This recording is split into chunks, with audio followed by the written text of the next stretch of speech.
Yo tout le monde, c'est MrF68. Donc on se retrouve aujourd'hui pour une nouvelle vidéo. Ça fait longtemps que je n'ai pu tourner. Et oui, Phoenix Reborn me prend beaucoup de temps. Donc on se retrouve sur un nouveau jeu que vous n'avez encore jamais vu. Une petite vidéo détente, une petite vidéo test. Je vous présente un gros coup de cœur. Donc ce jeu s'appelle Hearthstone. C'est un jeu créé par Blizzard. Donc Blizzard, ceux qui ont créé, pour ceux qui ne connaissent pas, ceux qui ont créé World of Warcraft, Diablo 3, Starcraft 2. Voilà, donc si vous voulez avoir ce jeu, il faudra d'abord télécharger donc battles.net, donc B-A-2-T-L-E-S.net, vous enregistrer et ensuite installer Hearthstone. Donc vous allez vous dire oui, je nous dis peut-être ce que c'est, mais on ne sait pas encore ce que c'est. Et bien justement, Hearthstone est un jeu, on va dire, de cartes. Par exemple, vous voyez qu'ici, j'ai des decks. Donc je vais vous illustrer tout ça par un adversaire virtuel. Donc on va prendre un pourri, histoire que je peux gagner un guerrier. Donc Hearthstone est un jeu de cartes. Donc en gros, vous avez un deck à préparer de 30 cartes. Et en fait, vous devez combattre un ennemi. Et avec des cartes différentes. Je vais vous expliquer ça directement dans le truc. Si vous avez peut-être joué à Yu-Gi-Oh, ça vous rappellera un truc. Contre Garrosh. Donc là, ils vont parler là. La victoire ou la mort. Je dois protéger. Donc là, comme vous le voyez, je commence. Donc ça, c'est au hasard. Donc je commence. Donc, comme vous voyez ici, nous avons... Je peux choisir mes armes. Donc ici, nous avons l'endroit. C'est pas mal, c'est pas mal. En début de carte, il y a beaucoup pire. Hein. Il y a bien pire. Donc sachant que c'est moi qui commence, vous pouvez voir ici qu'il y a des cristaux de mana. Donc à votre tour, comment vous obtenez un nouveau cristaux et ceux qui sont vides se remplissent. Donc ça signifie que par exemple, ce que vous voyez les cartes, elles coûtent différents points de mana. Ensuite, il y a les cartes comme celle-ci qui a un charge. Charge, ça veut dire qu'il peut attaquer immédiatement. Ça c'est une carte sort. Donc le niveau du sort est affiché dessus. Et ça c'est une carte provocation. Donc ça veut dire que ça va me protéger, on va dire, partiellement. Et on a des pouvoirs aussi. Par exemple, celui-là il me donne plus une attaque. Donc ça veut dire qu'un personnage aura un point d'attaque. Et une armure qui va permettre de me protéger. Donc le porte-bouclier est une provocation. Ça veut dire que les adversaires, avant de m'attaquer moi directement ou avant d'attaquer tous les autres gens autour, ils vont être obligés d'attaquer ce serviteur. Vous allez vous dire, ouais, il est pas mal ton jeu, mais bon, tu ne nous expliques pas encore en détail. Non, je ne vous ai pas totalement tout expliqué en détail parce que on verra ça bien plus tard. Donc, ceci est charge. Il y a différents types. Charge, je peux attaquer immédiatement. Je ne sais pas, je pense pas que j'aurai une furie des vents, qui est franchement un bon effet. Marque du faux, donc ça me convert provocation.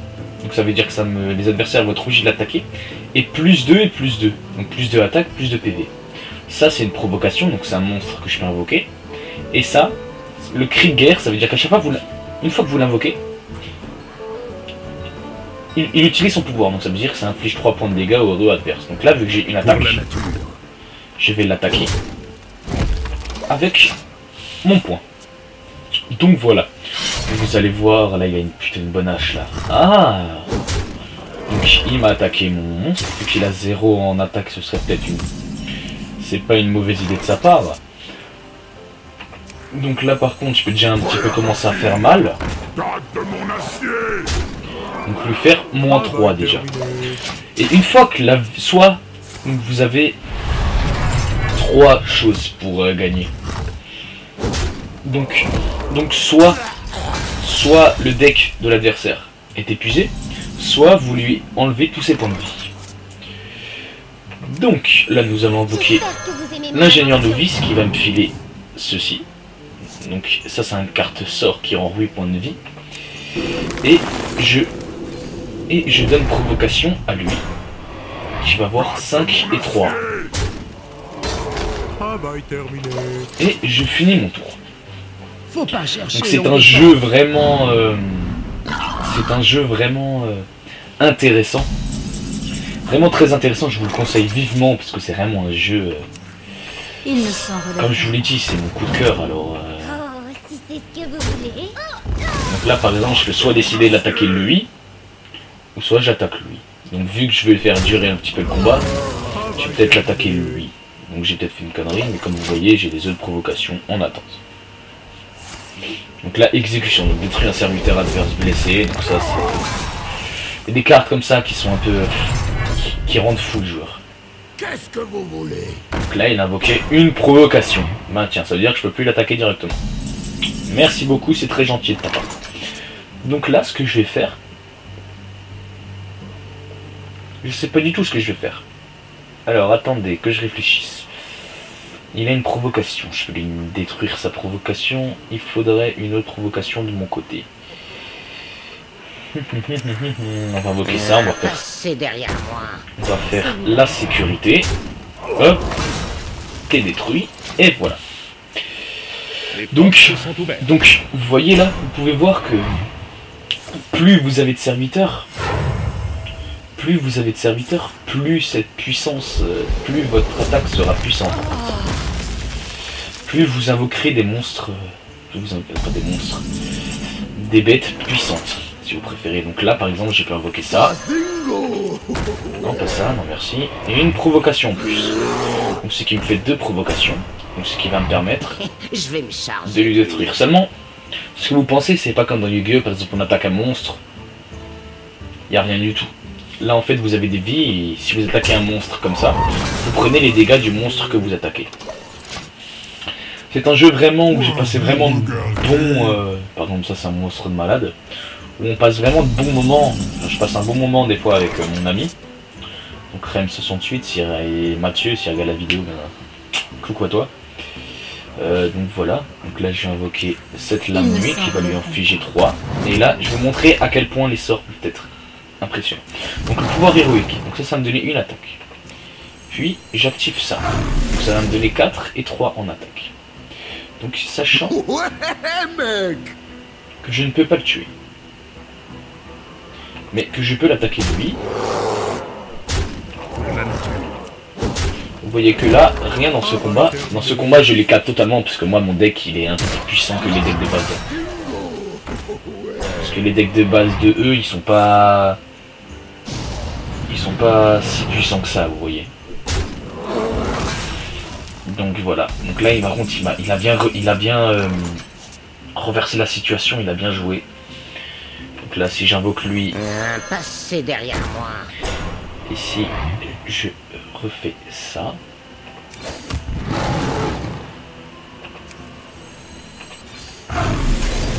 Donc là, j'ai décidé, vu que j'ai 7 d'armure, s'il m'attaque à 5, il me restera 2 en armure, ce qui ne sera pas énorme. Et en même temps, je lui détruis son ogre roche-pointe qui est plutôt puissant. Comme ça m'évite plus tard d'essayer de... Voilà. Donc là, il va avoir charge, donc il va essayer de il va me niquer mon serviteur, en même temps il meurt. Après, il va invoquer des écumeurs Murloc, ceux-là sont, on va dire, c'est de la merde. Donc là, par contre, je suis un petit peu embêté. Donc le seul truc que je vais pouvoir faire, c'est faire ça. Et niquer son Murloc, comme ça. C'est tout ce que je vais pouvoir faire. Vu que j'ai toujours ma part de bouclier. Donc là, j'ai gun d'armure, donc ça lui confère 2 points d'armure. Et il a un chasse-marée qui va lui permettre d'invoquer un éclaireur Murloc. Qui a 1 et 1. Donc là, bien évidemment, donc là j'ai une chose qui va être extrêmement utile. Pour le roi. Donc, je vais pouvoir l'invoquer, faire ça, activer ce pouvoir et détruire l'éclaireur Murloc. Et vu que lui il a charge, il peut directement Pour attaquer l'honneur. et lui faire perdre ses 4 valeurs d'armure. Donc après il existe différents pouvoirs selon les... Je vais vous montrer l'endroit des decks après. Le pouvoir que je trouve le plus intéressant, c'est celui qui se nomme... Pourquoi est-ce que j'ai touché guérisseur? Ça me sert à rien maintenant. Pour la nature. C'est celui qui se nomme...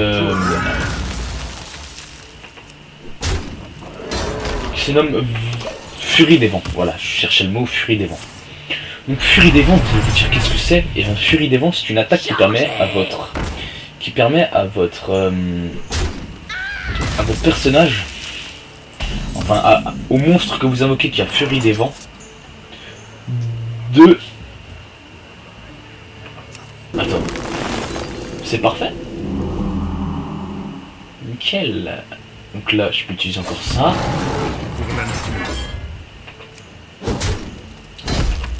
Pour l'honneur. Donc là, il est en train, on va dire, un petit peu de perdre en fait. Donc je disais, Furie des Vents va vous permettre en fait d'attaquer 2 fois de suite. Donc, par exemple, un monstre peut attaquer un autre monstre et en même temps d'attaquer lui. Donc là, par contre, son berserk le berserk est très dangereux. Parce qu'à chaque fois que je lui fournis une attaque, à chaque fois que je l'attaque une fois, son attaque augmente. Donc là, on va utiliser ça. On va réutiliser ça sur lui pour ne pas qu'il meure. Pour l'honneur. Et on va l'attaquer. On va utiliser ça. Et on va attaquer cet enfoiré. Et on a fini le tour. Donc, au début, vous allez que combattre des gens comme ça, puisque c'est... Même moi, des fois, je galère à combattre des grands monstres, parce que voilà, on peut le dire, ils sont carrément en retard. Donc là, je pense que j'ai gagné. Si mes calculs sont bons, parce que là, je lui fais ça. Oh, Coco, c'est pas sûr, hein. Ah ben si, tout pile, tout pile. Et donc là, je l'ai battu. Donc j'ai pris exprès un adversaire pas fort pour vous montrer comment j'ai une victoire à mon effectif. Donc là, en fait, ça augmente de niveau. Et plus votre personnage monte de niveau, et il va gagner bien sûr des cartes spécifiques. Donc là, on va faire retour. Vous voyez dans ma collection, donc c'est un jeu qui ne bug pas du tout. Alors je n'ai reçu encore aucun bug sur ceci. Donc là, comme vous pouvez le voir, vous voyez, donc le druide, il a ceci. Rugissement cheval, rugissement sauvage. Donc confère plus 2 attaques à vos personnages pendant ce tour. Donc ensuite, il y a l'attaque nourrir, feu stellaire. Donc ça inflige 5 points de dégâts. Donc ça, c'est les cartes spécifiques à chaque classe, on va dire. Après, il y a le chasseur que j'ai pas encore tout débloqué. Donc là, ça Krieger confère plus de et provocation une bête ailée. Il faut qu'elle soit... Ah non, alliée. Là, la flèche multiple. Donc ça, c'est assez marrant. Après, nous avons le mage qui, lui, est assez chiant, surtout avec Nova de Givre, parce que ça gèle tous les serviteurs. Et geler les serviteurs, c'est pas drôle du tout.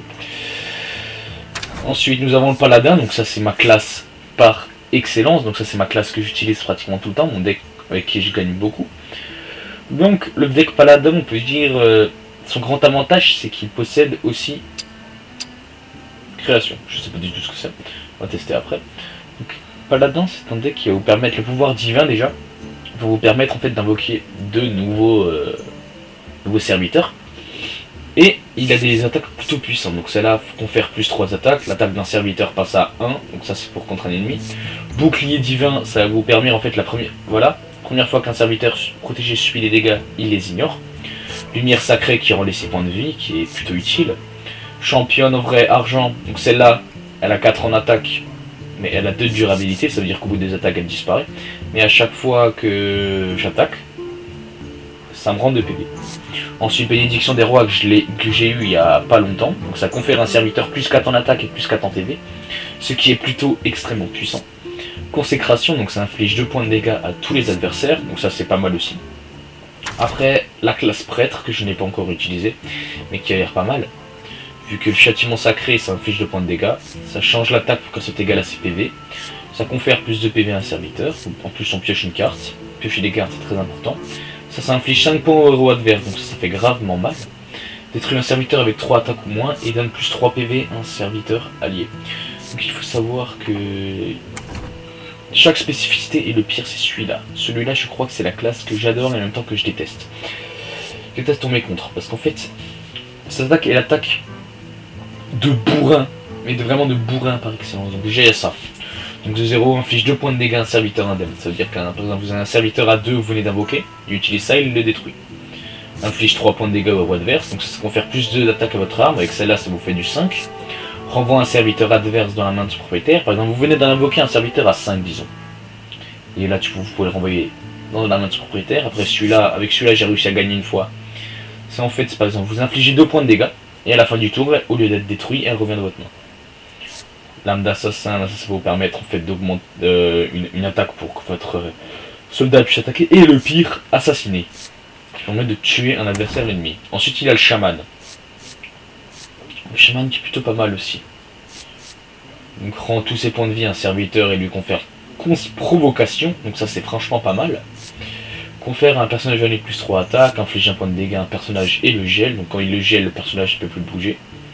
Furie dévore, donc ça permet d'attaquer 2 fois, surcharge. Donc ça veut dire que tu as 2 points de mana en moins. Donc ça veut dire que si vous combinez ça et ça, et bien vous perdez 3 mana. Ce qui fait un peu mal aux fesses. Choisissez un serviteur, il revient sur le champ de bataille, confère Furie des vents, et transforme un serviteur, ça c'est le pire, transforme un serviteur en grenouille. Ensuite il y a le démoniste, qui lui est principalement dans les... lui c'est aussi un gros bourrin. Pire c'est flamme infernale je crois, on inflige 3 points de dégâts à tous les personnages, donc les vôtres aussi. Donc ça c'est pour le ménage. Ensuite il y a le guerrier, qui lui a un nouveau truc, c'est ici, c'est une nouvelle carte. Vous allez vous dire, mais tu nous dis pas comment on chope les cartes. Et ben j'allais y venir. Donc ça c'est le neutre. Donc ça c'est celui qui... ça c'est les cartes que tous les personnages ont. Donc les cartes à 1. Les cartes à 2 coups. Donc chacun une nouvelle... donc c'est principalement que des cartes cri de guerre ou dégâts des sorts plus 1. Celle-là elle détruit l'arme de votre adversaire, ce qui est plutôt pas mal. Après celui-là c'est que vous avez si vous avez des autres pirates. Ensuite, il y a l'enragé du magma qui lui coûte 3 à 5 en attaque, ce qui est plutôt pas mal, mais il a que 1 en... voilà, donc c'est pas si utile que ça. Ici, vous commencez à monter dans la puissance. Donc le Yeti no Roi qui est pas mal pour 4. Là, vous commencez encore plus à monter dans la puissance, parce que là, vous commencez... Et enfin, nous avons les gros ouf. Donc celui-là qui a provocation, celui-là qui donne plus 1 et plus 1, celui-là qui a 9 en attaque qui est extrêmement puissant, et le golem de terre qui est homogène. Donc vous allez vous dire sûrement comment est-ce qu'on gagne des cartes. Donc vous avez 2 choix pour gagner des cartes. Soit vous allez en entraînement, soit vous allez en entraînement et vous combattez les adversaires virtuels et vous augmentez vos niveaux pour avoir les paquets de cartes spécifiques au personnage. Soit ici vous avez de l'or. Et en fait, on va dire qu'ici vous avez donc des quêtes qui vont vous donner par exemple 40 en or, 40 en or, 40 en or. Donc ça veut dire si je fais les 3 en or, je gagne 120 or. Or, 120 or, on peut l'acheter des paquets avec 120 or.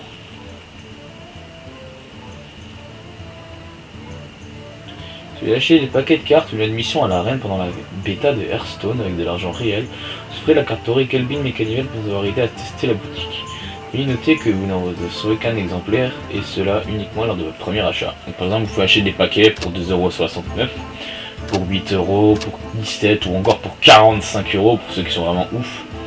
Donc là, dans chaque paquet, il y a 5 cartes Hearthstone Expert, donc 5 cartes plutôt pas mal, et au moins une carte rare ou supérieure.